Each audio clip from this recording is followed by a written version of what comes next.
మీకు తెలుసా, కల్కి అవతారానికి ట్రైనింగ్ ఇచ్చేది మనుషులు కాదు, వేల ఏళ్ల నాటి చిరంజీవులు.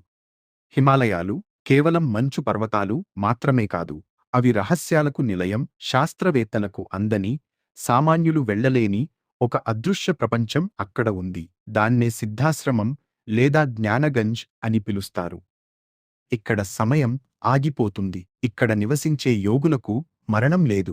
వేల ఏళ్ల క్రితం జీవించిన మహర్షులు నేటికి అక్కడ సజీవంగా తపస్సు చేసుకుంటున్నారు. కాని ఈ సిద్ధాశ్రమానికి, రాబోయే కల్కి అవతారానికి ఉన్న సంబంధం ఏంటో తెలుసా?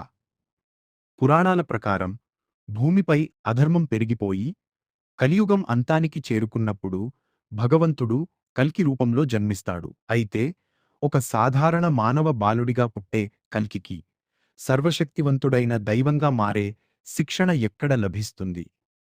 అక్కడే సిద్ధాశ్రమం పాత్ర మొదలవుతుంది. చిరంజీవులైన పరశురాముడు మరియు కృపాచార్యుడు ప్రస్తుతం సిద్ధాశ్రమంలోనే ఉన్నారు. వారు కల్కి అవతారం కోసం వేచి చూస్తున్నారు.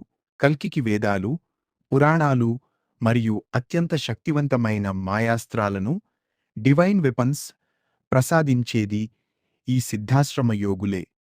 కలియుగ అంతంలో సిద్ధాశ్రమం నుండి వెలువడే ఈ మహాశక్తులు కల్కి వెన్నంటి ఉంటాయి. కల్కి కేవలం ఒక్కడే రాడు. సిద్ధాశ్రమంలో వేల ఏళ్లుగా శిక్షణ పొందిన సిద్ధులు, యోగులు ఆయన సైన్యంగా మారి అధర్మాన్ని రూపుమాపుతారు. ఇది కేవలం కథ కాదు. హిమాలయాల్లోకి వెళ్లిన ఎంతోమంది యోగులు, టిబెటన్ లామాలు నేటికీ సిద్ధాశ్రమం ఉనికిని ధృవీకరిస్తున్నారు. ఆ రహస్య ద్వారం తెరుచుకునే సమయం ఆసన్నమైందా? కల్కి రాక మొదలైందా?